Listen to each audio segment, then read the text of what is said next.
guys, pag gusto nyo kumain-kain, mamasyal-masyal, punta kayo dito guys kasi marami mga kainan dito eh.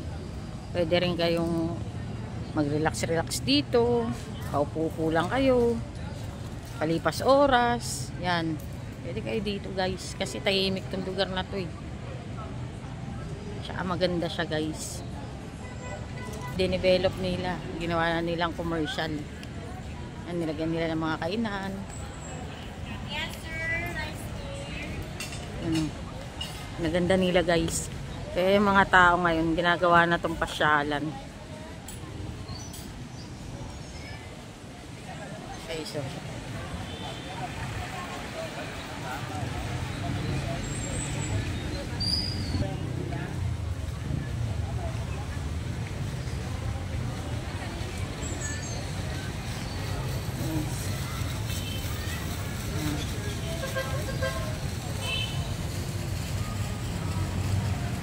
guys, punong-puno na siya ng ilaw ngayon. Dati madilim yan guys, walang katao-tao, walang mga kailaw-ilaw.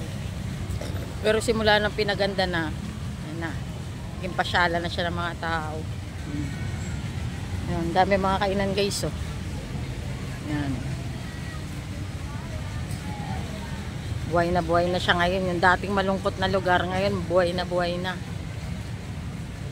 Kami namamasyal, mga kumakain. Yan.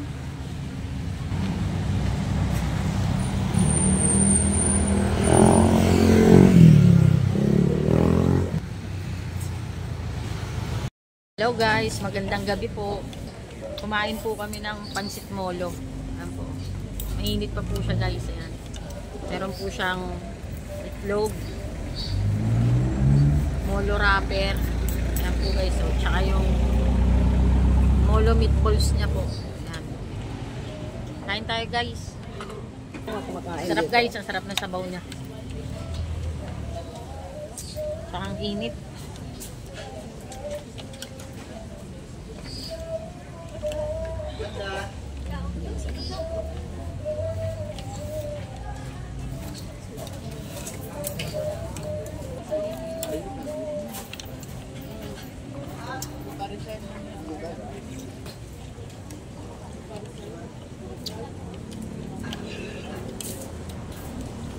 In order po ni Daddy sa kanya guys, lugaw with native chicken.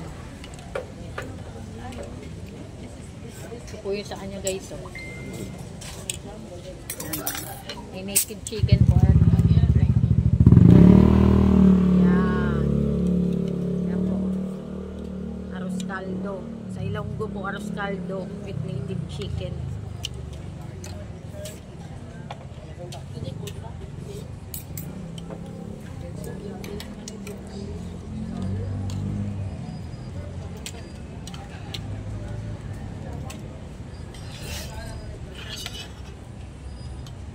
Natin guys yung ano niya, molo meatballs, kung masarap.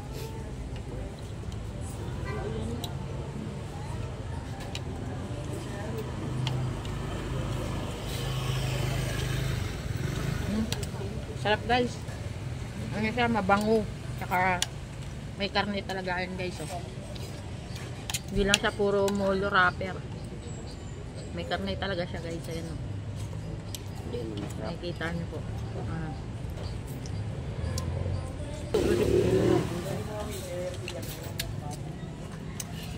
Ito po yung isa sa mga specialty ng mga Ilonggo, yung molo soup po. Yan. Pansit molo, tawagin nila. Pansit molo. Yan guys.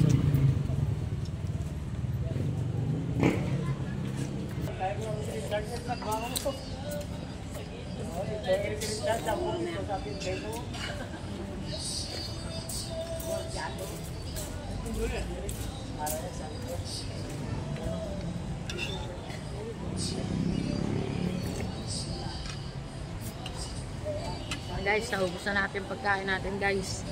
Busog na ako guys.